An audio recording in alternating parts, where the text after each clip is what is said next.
সমাজের মানুষ কি আপনাকে দেখতে পারে না? তাহলে এক্ষেত্রে আপনার দোষ নেই।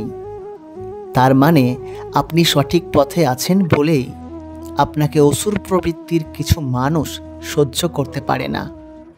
আপনাকে বুঝে নিতে হবে আপনি এখন কৃষ্ণ ভাবনায় ভাবিত হয়েছেন, অর্থাৎ অসুর বৃত্তির লোকেরা কখনো শ্রীকৃষ্ণকে পছন্দ করে না। আমরা বৈদিক শাস্ত্র অনুযায়ী সব কিছুতেই দেখেছি অসুর প্রবৃত্তির লোকেরা কখনোই শ্রীকৃষ্ণের পক্ষপাত করেন না, কারণ তিনি হচ্ছেন শ্রী বিষ্ণুর অবতার।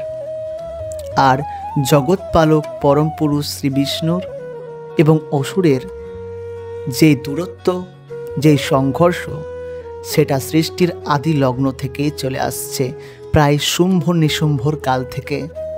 আর অর্থাৎ আমাদের মানব জীবনেও বর্তমান সময়েও কিন্তু দুই প্রবৃত্তির ব্যক্তি লক্ষ্য করা যায়। এক হচ্ছে কৃষ্ণ ভাবনাযুক্ত মানুষ, আর এক হচ্ছে অসুর প্রবৃত্তি ভাবনাযুক্ত মানুষ। আপনি কৃষ্ণ পথে আছেন, আপনি হরি কথা শ্রবণ করেন, কীর্তন করেন, কৃষ্ণ নাম করেন। তাই কিছু লোক হয়তো আপনাকে দেখে ব্যঙ্গ বিদ্রুপ করে, আপনাকে দেখে হাসাহাসি করে।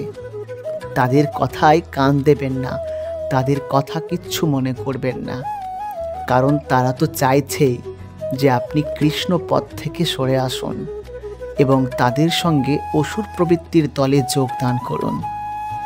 এবং এটা করলে কিন্তু আপনি বড় মূর্খের কাজ করবেন। হয়তো হতেও পারে এটা আপনার পরীক্ষা।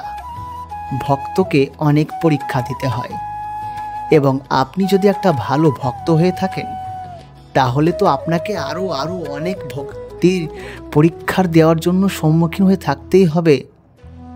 কারণ একজন খাঁটি সোনা তেমনভাবেই তৈরি করে যেমনভাবে ভক্ত তৈরি হচ্ছেন আপনি। একজন চহুরি তেমনভাবে হিরে তৈরি করে যেমনভাবে তৈরি হয়েছেন আপনি। একটি চকচকে মূল্যবান ধাতু হিরে সব সময় সমাধিত থাকে কয়লা খনির কালো অন্ধকারের মধ্যে। ঠিক তেমনি আপনি হয়তো হাজার অসুর প্রবৃত্তির মধ্যে একটি কৃষ্ণ ভক্ত হতে পারবেন। অনেক অনেক তাপ যন্ত্রণা সহ্য করার পরে সোনাকে পিটিয়ে পিটিয়ে চকচকে করে গহনায় রূপান্তরিত করা হয়। হয়তো আপনি সেই সোনার ধাতু বা সোনার গহনা, যাকে ভগবান এখন পিটিয়ে পিটিয়ে পরীক্ষা নিয়ে আপনাকে সেই আসল খাঁটি গহনা রূপান্তরিত করার চেষ্টা করছে। মনে রাখবেন, পদ্মফুল কিন্তু ভালো এবং পরিষ্কার জলে কখনো প্রস্ফুটিত হয় না। কথায় আছে, গোবরে পদ্মফুল ফোটে। আপনি হয়তো সেই পদ্মফুল, যেই ফুলের পুজো হয় ভগবানের জন্য। হওয়ার চেষ্টা করবেন সেই পুষ্প, সেই কমল পদ্ম। আপনার অনেক পরীক্ষা আছে। এই সমস্ত পরীক্ষা যখন আপনি নিশ্চুপভাবে সহ্য করতে থাকবেন, তখন একদিন যখন উত্তীর্ণ হয়ে পড়বেন, তখন দেখবেন ভগবান আপনাকে দেখা দিবে। দেখা দেওয়ার অনেক পর্যায় আছে। প্রথমে আপনাকে ভগবান কিছু পশু পাখির রূপে দেখা দেবে। হয়তো কোনো ছাগল, কুকুর, বেড়াল, টিকটিকি, প্রজাপতি, ব্যাঙ এবং বিভিন্ন প্রকারের পশু পাখি হোক না কেন, আপনার বাড়িতে যদি প্রবেশ করে তাহলে বুঝে নেবেন সেগুলো শুভ আগমন, এবং তাদের কখনো অপমানিত করে বা তাদেরকে হত্যা করবার চেষ্টা অনুরূপ দেখিয়ে বাড়ি থেকে তাড়াতে যাবেন না। তাদেরকে সম্মানপূর্বক বাড়ি থেকে আস্তে আস্তে বের করবেন, যদি আপনার ইচ্ছা না থাকে তাদের বাড়িতে থাকতে দেওয়ার। আর যদি ইচ্ছা হয় তাহলে থাকতেই পারে। মনে রাখবেন, কারো প্রাণ কেড়ে নেবার অধিকার আপনার নেই, কারণ আপনি কাউকে কোনো প্রাণ দেননি। তাহলে প্রথমে কি? কোনো জীবজন্তু রূপে আপনার গৃহে প্রবেশ করার চেষ্টা করবে ভগবানের এক অন্য রূপ। আপনি যদি তার সঙ্গে খারাপ ব্যবহার করেন সেই পশু বা সেই প্রাণীটির ওপরে, তাহলে বুঝে নেবেন আপনি স্বয়ং ভগবানের ওপরে খারাপ ব্যবহার করছেন। তৃতীয় রূপে কোনো অতিথি কিংবা কোনো সাহায্যকারী ব্যক্তি রূপে আপনার সামনে দেখা দেবে ভগবান। আপনি যদি অতিথি কিংবা সেই সাহায্য প্রার্থী ব্যক্তিকে সাহায্য করেন, অর্থাৎ আপনি সরাসরিভাবে ভগবানেরই সাহায্য করলেন, তাতে ভগবান তুষ্ট হয়ে আপনার পক্ষপাত নেয় এবং আপনাকে গোলকধামে ঠাঁই দেয়। এইভাবে ভগবানের সেবায়, ভগবানের পরীক্ষায় নিজেকে নিয়োজিত রাখুন। একদিন ঠিক সেই সময় আসবে যখন আপনি এই জড়ধাম থেকে, এই জড়জগৎ থেকে মুক্তি পাবেন। তখন আপনাকে 2 হাত ভরে তুলে নেবে ভগবান নিজের কোলে, নিজের অমৃত সাগরে, যেইখান থেকে আর মানুষের অন্ত নেই, আর মানুষের সৃষ্টি নেই, অর্থাৎ পরমাত্মার অংশ হিসেবে যোগদান করার সুযোগ পাবেন। জড়জগৎ, আপনি মায়ায় পড়ে আছেন, এই মায়ার জালে বদ্ধ হয়ে আছেন। কে আপনি? কে? আপনাকে চিনতে হবে আপনি কে। আপনি হলেন সেই পরম পুরুষোত্তম ভগবান শ্রীকৃষ্ণের অংশ মাত্র। আপনি তার অংশ রূপে জন্মগ্রহণ করেছেন মানুষের, এবং আপনাকে নিজেকেই সেটা ভেবে নিতে হবে যে আপনার মধ্যে নিহিত আছে ভগবানেরই এক রূপ।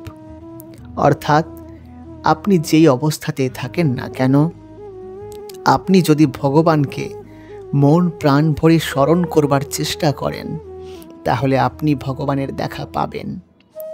বাইরে কোথাও নেই ভগবান, ভুল ভাববেন না। উনি সব সময় আপনার ভেতরেই ছিল, ভেতরেই আছে, আর ভেতরেই থাকবে। ভগবান সারাক্ষণ মানুষের অন্তরে, মানুষের আত্মার সঙ্গে মিশে থাকে। 2টি চোখ বন্ধ করুন, আমার সঙ্গে বলুন, হে ভগবান, আমি আপনাকে দেখতে চাই, আপনি আমায় দেখা দেন। পুনরায় চোখ খুলুন এবং ওপরে ফাঁকা আকাশের দিকে তাকান। তাকিয়ে ভগবানের রূপ খোঁজার চেষ্টা করুন। আপনি মনে করুন আকাশে একটা বড় মেঘের পুঞ্জ যেমন একটা গ্রামকে ঘিরে থাকে, ঠিক তেমনভাবেই ভগবানের একটা বিশাল আকৃতির মহারূপ আকাশের ওপরে আপনি দেখতে পাচ্ছেন। তাকে প্রণাম নিবেদন করুন এবং আবার চোখ বন্ধ করুন এবং দেখুন সেই ভগবানকে আপনার হৃদয়ের মধ্যে অনুভব করতে পারছেন কিনা। সেই ভগবানকে আপনি আপনার ভেতরেই পাবেন। আমার সঙ্গে বলুন, হরে কৃষ্ণা কৃষ্ণ কৃষ্ণ হরে হরে, হরে রাম রাম রাম হরে হরে। ভগবান শ্রীকৃষ্ণ আপনার কাছে আছে এখন। তবে ভগবানকে পেয়ে আপনি আপনার দুঃখের কথা কখনো বলবেন না। ভগবানকে আপনি আপনার জ্বালা যন্ত্রণার কথা জানাবেন না। কেন জানেন?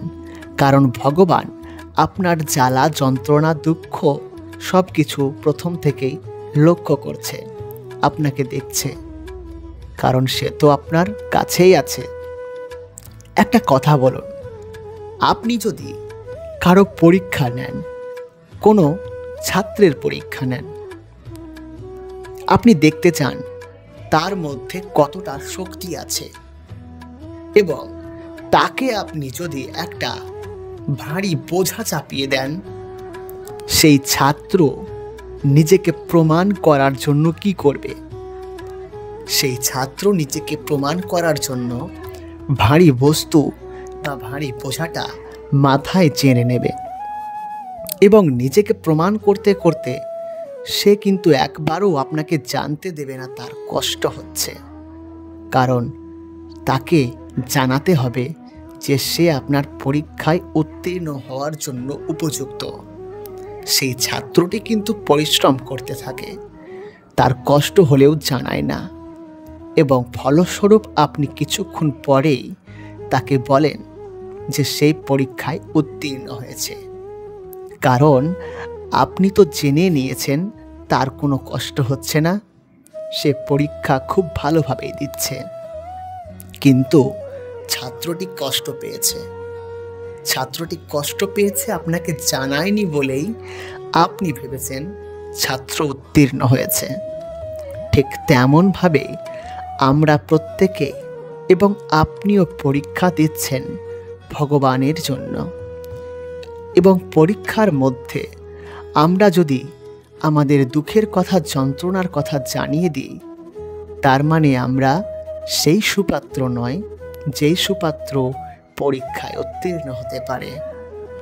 অর্থাৎ নিজেকে প্রমাণ করুন, সহস্র জ্বালা যন্ত্রণা সহ্য করুন এবং ভগবানের চরণে হাসি ও প্রসন্ন চিত্তে প্রণাম নিবেদন করুন। রাধে রাধে। আমাদের ভিডিও যদি ভালো লাগে সাবস্ক্রাইব করুন চ্যানেলটিকে এবং ভক্তবৃন্দের মধ্যে শেয়ার করে দিন, আর আপনার মন্তব্য অবশ্যই জানাবেন। ধন্যবাদ। রাধে রাধে।